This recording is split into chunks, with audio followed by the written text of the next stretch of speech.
Hello students, आज हम लोग ओसी का न्यू चैप्टर स्टार्ट करने वाले हैं। Chapter 2 business services 1। बिजनेस क्या होता है ये हमने लास्ट लेक्चर में कर लिया था। वो एक्टिविटी जिसका मोटिव प्रॉफिट अर्न करना होता है उसे हम बिजनेस कहते हैं। अब ये सर्विसेज क्या होता है? डूइंग वर्क फॉर समवन, किसी के लिए काम करना, इसे हम कहते हैं सर्विसेज। ये चैप्टर में हम सीखने वाले हैं बिजनेस सर्विसेज। बिजनेस सर्विसेज बहुत तरीके की होती है, पर हम 4 बिजनेस सर्विसेज सीखने वाले हैं हमारे चैप्टर 2 में। फर्स्ट है इंश्योरेंस, सेकेंड है पोस्टल सर्विसेज, थर्ड है गोडाउन और वेयरहाउस, फोर्थ है ट्रांसपोर्टेशन सर्विसेज। तो स्टार्ट करते हैं हमारे 2.1 से इंश्योरेंस से स्टार्ट करते हैं। 2.1 इंश्योरेंस। अब ये इंश्योरेंस होता क्या है? तो इजी वे में देखें तो इंश्योरेंस एक टाइप का प्रोटेक्शन है। अगर मैंने मेरी किसी चीज का इंश्योरेंस कराया है और आगे जाके वो चीज डैमेज होती है तो इंश्योरेंस कंपनी मुझे जितना लॉस हुआ है उतना पैसे पे करेगी, उतना कंपेंसेट करेगी। तो एक टाइप का प्रोटेक्शन हुआ कि अगर कोई चीज डैमेज भी हो जाती है तो इंश्योरेंस कंपनी पैसे पे कर देगी। अभी हमें इसे लिखना है तो हम किस तरीके से लिखेंगे कि इंश्योरेंस होता क्या है? Insurance refer to that written contract और एग्रीमेंट बिटवीन 2 पार्टीज। इंश्योरेंस क्या है? इंश्योरेंस रिटन कॉन्ट्रैक्ट है, एग्रीमेंट है 2 पार्टीज के बीच में। अब ये 2 पार्टीज मतलब कौन? एक है इंश्योरी और दूसरा इंश्योरर। इंश्योरी कौन होता है? इंश्योरी वो होता है जिसे इंश्योरेंस चाहिए होता है, वो होता है इंश्योरी। और इंश्योरर कौन होता है? जो इंश्योरेंस दे रहा होता है, जो प्रोटेक्शन दे रहा होता है, उसे कहते हैं इंश्योरर। तो इंश्योरेंस क्या है? एक रिटन कॉन्ट्रैक्ट है, एक एग्रीमेंट है 2 पार्टीज के बीच में, इंश्योरी और insurer, through which the इंश्योरी page premium. किसे प्रोटेक्शन चाहिए? इंश्योरी को प्रोटेक्शन चाहिए, तो क्या पे करता है? प्रीमियम पे करता है। And as against getting an undertaking from the insurer that he will be compensated as per the risk covered and the amount decided for the financial loss। इंश्योरी क्या करता है? प्रीमियम पे करता है और उसके बदले इंश्योरर क्या करता है? उसे गारंटी देता है कि अगर कुछ लॉस हो गया तो कंपेंसेट करेगी, उसकी कंपनी जितना भी लॉस हुआ है उतना पैसा भर देगी, कंपेंसेट करेगी। क्लियर हुआ आपको? इंश्योरेंस एक रिटन कॉन्ट्रैक्ट है 2 पार्टीज के बीच में, जहां पे इंश्योरी प्रीमियम पे करता है इंश्योरर को, और इंश्योरर क्या करता है? गारंटी देता है, अंडरटेकिंग देता है कि अगर कोई गुड्स या कुछ डैमेज होता है तो उसकी कंपनी कंपेंसेट करेगी जितना भी रिस्क कवर्ड है, जितना भी मतलब डिसाइडेड है। ओके, क्लियर हुआ? इंश्योरेंस होता क्या है? जितना भी लॉस होता है उसके अकॉर्डिंग इंश्योरेंस कंपनी कंपेंसेट करती है। अब नेक्स्ट हम लोग करने वाले हैं प्रिंसिपल्स, इंश्योरेंस के प्रिंसिपल्स। तो फर्स्ट प्रिंसिपल है principle of utmost good faith. Utmost means maximum. तो क्या है ये प्रिंसिपल? ये प्रिंसिपल क्या बता रहा है हमें?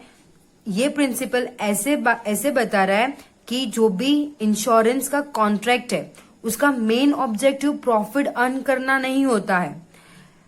इंश्योरेंस कॉन्ट्रैक्ट का मेन ऑब्जेक्टिव है कंपेंसेट करना, उतना ही भरपाई करना जितना लॉस हुआ है। जितना लॉस हुआ है उतना ही इंश्योरेंस कंपनी रिटर्न करेगी, एक्स्ट्रा रिटर्न नहीं करेगी। प्रॉफिट मेकिंग इसका ऑब्जेक्टिव नहीं है, इसका ऑब्जेक्टिव है कंपेंसेट करना, जितना लॉस हुआ है उतना ही भरपाई करना। ओके, और जो भी 2 पार्टीज इन्वॉल्व है इंश्योरेंस कॉन्ट्रैक्ट में, दोनों में फेथ होना चाहिए, गुड फेथ होना चाहिए। दोनों को एक दूसरे से ऐसी कोई भी इंफॉर्मेशन नहीं छुपानी चाहिए जो कॉन्ट्रैक्ट से रिलेटेड हो।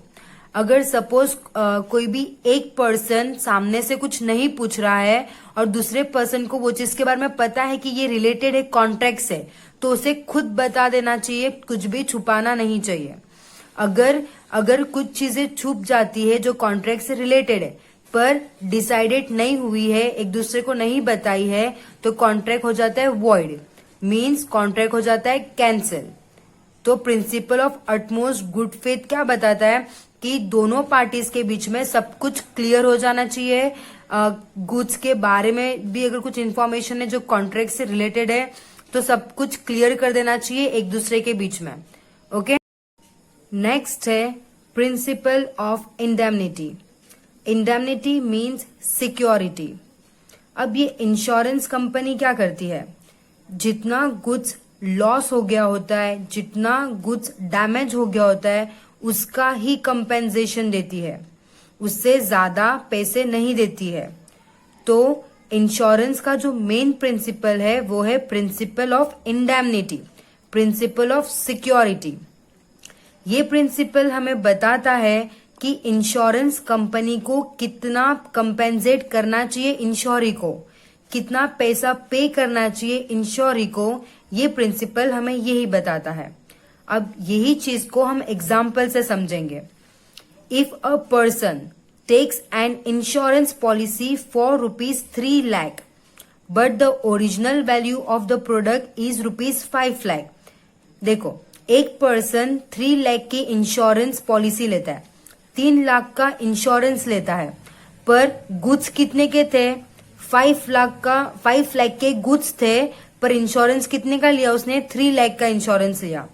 Then in the event of complete loss, जब 5 लाख का गुड्स पूरा लॉस हो जाता है, डैमेज हो जाता है, the insuree will get maximum 3 lakh. Correct है ना।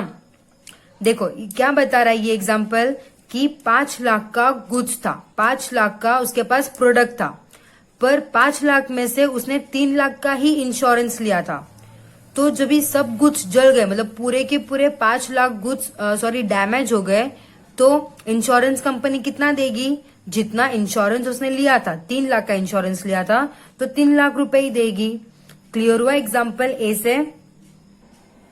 Example B, when the value of product is ₹5 lakh but the insurer has insured it only for 3 lakh and if the product is partially damaged which is estimated at 2 lakh। देखो क्या बोल रहा है ये कि product थे 5 लाख के, इंश्योरी ने इंश्योरेंस कराया है 3 लाख रुपीस का ही इंश्योरेंस कराया है। 3 लाख में से आधे गुड्स जलते हैं, डैमेज हो जाते हैं, पार्शली प्रोडक्ट डैमेज हो जाते हैं। एस्टिमेटेड एट ₹2 लाख, जिसका मतलब 2 लाख अप्रोक्स था। Okay, the insuree will get only 1,20,000 as compensation as it is the proportionate amount of ₹3 lakh which is insured amount. क्या है ये एग्जाम्पल कि समझो प्रोडक्ट था 5 लाख रुपीस का, पर उसने 3 लाख का ही इंश्योरेंस कराया है और सिर्फ आधे गुड्स ही डैमेज हुए, पूरे 5 लाख के गुड्स डैमेज नहीं हुए, सिर्फ आधे गुड्स ही डैमेज हुए हैं। एस्टिमेट किया तो 2 लाख जितने प्रोडक्ट डैमेज हुए हैं। तो इंश्योरेंस कंपनी क्या करेगी, इंश्योरेंस कंपनी उसे 1,20,000 देगी, जो भी उन लोग का कैलकुलेशन है वो करके 1,20,000 देंगी उनके कैलकुलेशन के according. Okay, see, when the value of the product is ₹5 lakh, product की वैल्यू थी 5 lakh and it is insured for the full amount of ₹5 lakh. Product की वैल्यू थी 5 लाख और इंश्योरेंस कराया 5 लाख का ही। And in the event of complete damage to the product, the insurance company will pay the full amount of 5 lakh to the इंश्योरी। देखो क्या है ये, 5 लाख का प्रोडक्ट था और 5 लाख का ही इंश्योरेंस कराया, और जब ये पूरे गुड्स डैमेज हो जाते हैं तो जितना इंश्योरेंस कराया उतना, अगर 5 लाख का इंश्योरेंस कराया तो 5 लाख का ही उसको भरपाई करके कंपेंसेशन मिलेगा। क्लियर हुआ ये सब एग्जाम्पल। तो प्रिंसिपल ऑफ इंडेमनिटी क्या है कि किसको कितना पैसे देना है, किसको कितना कंपेंसेशन करना है, वो बताता है। Okay. Third, principle of insurable interest. इंश्योरी ने जो भी प्रोडक्ट का इंश्योरेंस कराया है उसके पीछे उसका फाइनेंशियल इंटरेस्ट होना चाहिए, उसको फाइनेंस चाहिए होना चाहिए। जो भी मतलब इंश्योरी ने जो भी प्रोडक्ट का इंश्योरेंस कराया है उसके पीछे उसको क्या मिलना चाहिए, क्या होना चाहिए, फाइनेंशियल इंटरेस्ट। यहाँ पे आपके बुक में एक एग्जाम्पल दिया है कि the owner of the house has financial interest in house. जिसका घर है, जो ऑनर है घर का, उसको फाइनेंशियल इंटरेस्ट है। While a tenant of the house does not have financial interest. पर आपके घर पे जो किराए पे रह रहा है, एक टेनेंट है, उसका फाइनेंशियल इंटरेस्ट नहीं है। तो ये प्रिंसिपल क्या बता रहा है कि जो भी प्रोडक्ट का इंश्योरेंस कराया होगा वो प्रोडक्ट के पीछे हमारा फाइनेंशियल इंटरेस्ट होना चाहिए। Okay. Fourth, principle of subrogation. अब ये प्रिंसिपल क्या बोलता है, तो जितना भी हम लोग ने जो पॉलिसी लिया है, इंश्योरेबल प्रोडक्ट, जिसका भी जो भी प्रोडक्ट का इंश्योरेंस करवाना था उसकी अगर हमने पॉलिसी ली है और वो पूरी तरीके से डैमेज हो जाता है, इंश्योरेंस कंपनी कंपेंसेशन पे करेगी। और जितना भी डैमेज प्रोडक्ट है उसकी ऑनरशिप किसके पास चली जाएगी, इंश्योरेंस कंपनी के पास चली जाएगी। समझ में आया? Next, types of insurance. Insurance क्या है ये हमने अभी जस्ट सीखा है। अभी हम सीखने जा रहे हैं कि इंश्योरेंस की कितने टाइप है। तो इंश्योरेंस के 2 टाइप है। फर्स्ट है लाइफ इंश्योरेंस और सेकेंड है जनरल इंश्योरेंस। अब ये लाइफ इंश्योरेंस को भी 2 पार्ट में बांटा है, होल लाइफ इंश्योरेंस और दूसरा है एंडाउनमेंट इंश्योरेंस। अब ये दोनों को हम समझते हैं कि ये दोनों होता क्या है। होल लाइफ इंश्योरेंस, इसके नाम से ही पता चलता है कि ये पूरे लाइफ का इंश्योरेंस है। ये इंश्योरेंस में क्या होता है कि अगर वो पर्सन जिसने अपना इंश्योरेंस कराया है उसकी डेथ हो जाती है तो इंश्योरेंस कंपनी जितना भी कॉन्ट्रैक्ट में अमाउंट डिसाइडेड होता है वो उसकी लीगल हायर को दे देती है, मतलब उसके बेटे को दे देती है या उसके बाद जो भी फैमिली मेंबर में इंपॉर्टेंट होगा उसे देती है। क्लियर हुआ?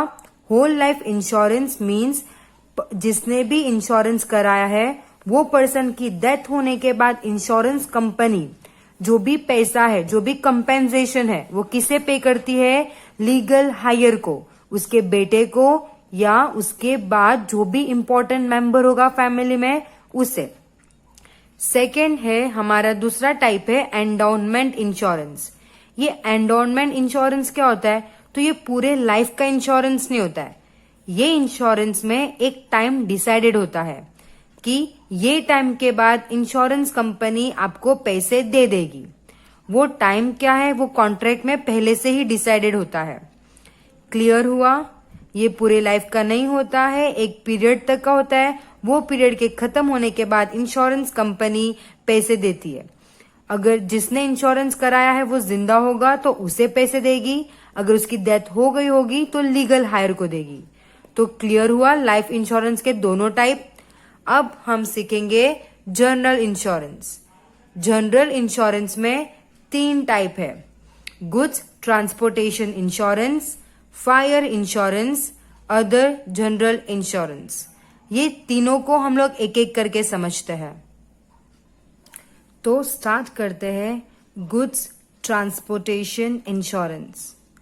अब जब गुड्स एक प्लेस से दूसरे प्लेस पे ट्रांसपोर्ट हो रहा होता है तो बहुत सारे रिस्क इन्वॉल्व होते हैं। तो ये रिस्क को हटाने के लिए बहुत सारी इंश्योरेंस पॉलिसी है।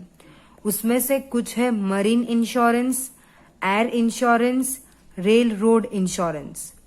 अब ये मरीन इंश्योरेंस क्या है, तो सी रूट से गुड्स ट्रांसपोर्ट करना ये बहुत सस्ता है पर बहुत रिस्की है। 18th सेंचुरी में मोस्ट ऑफ इंटरनेशनल ट्रेड जो हुआ करते थे वो मरीन ट्रांसपोर्ट सी रूट से ही हुआ करते थे। तो ये मरीन इंश्योरेंस जो है वो बहुत एंशियंट टाइप का इंश्योरेंस है और इसने अपनी लॉयल्टी, मरीन इंश्योरेंस ने अपनी लॉयल्टी 325 ईयर्स से मेंटेन करके रखी हुई है। इसके बाद आता है एयर इंश्योरेंस। एयर इंश्योरेंस का स्टार्टिंग हुआ 19th सेंचुरी से, जब लोग गुड्स को एयर से ट्रांसपोर्ट करने लगे तब एयर इंश्योरेंस की बिगनिंग हुई। एयर इंश्योरेंस बहुत रिस्की होता है और बहुत कॉस्टली भी होता है। एयर के मीडियम से बहुत लाइट वेट के गुड्स ट्रांसपोर्ट होते हैं और बहुत वैल्यूएबल गुड्स ट्रांसपोर्ट होते हैं। बाकी दो इंश्योरेंस के कंपेयर में ये बहुत, इसका जो प्रीमियम है वो भी बहुत ज्यादा होता है। नेक्स्ट है रेल रोड इंश्योरेंस। रेल के थ्रू या रोड के थ्रू हम लोग गुड्स यहां से वहां पहुंचा रहे हैं तो उसमें भी बहुत रिस्क इन्वॉल्व होता है, तो ये जरूरी है कि उसका भी इंश्योरेंस कराया जाए। वैसे गुड्स का भी इंश्योरेंस होता है। जब ये रोड और रेल के थ्रू गुड्स यहां से वहां पहुंचाते हैं तो डर होता है एक्सीडेंट का, चोरी का, तो ऐसे सब केस में लॉस हो सकता है। तो बहुत सारे बिजनेसमैन रेल रोड इंश्योरेंस भी कराते हैं। तो आपको ये तीनों इंश्योरेंस क्लियर हुआ। मरीन इंश्योरेंस मींस जब हम सी रूट से गुड्स को यहां से वहां लेते हैं वो गुड्स का इंश्योरेंस करवाना होता है marine insurance. Air insurance means जब हम गुड्स को एयर के मीडियम से ये एक प्लेस से दूसरे प्लेस पे लेके जाते हैं तब होता है एयर इंश्योरेंस।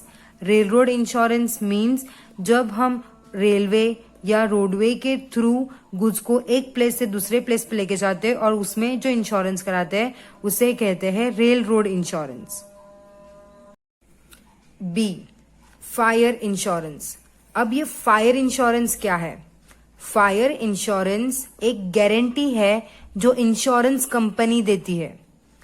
अगर आपके कंपनी में कोई भी प्रॉपर्टी या गुड्स का फायर के वजह से नुकसान होता है तो इंश्योरेंस कंपनी क्या करेगी? कंपेंसेट करेगी उतना अमाउंट जितना लॉस हुआ है और प्रीमियम के अकॉर्डिंग कॉन्ट्रैक्ट में डिसाइड हुआ है।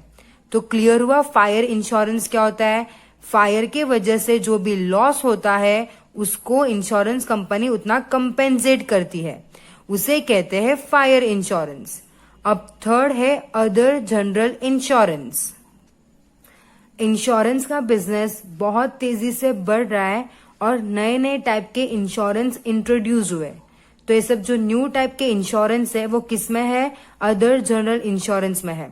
Health insurance, vehicle insurance, third party insurance, employ compensation, accident insurance, sports insurance, animal insurance और भी कई टाइप के इंश्योरेंस है आपके पेज नंबर 14 में।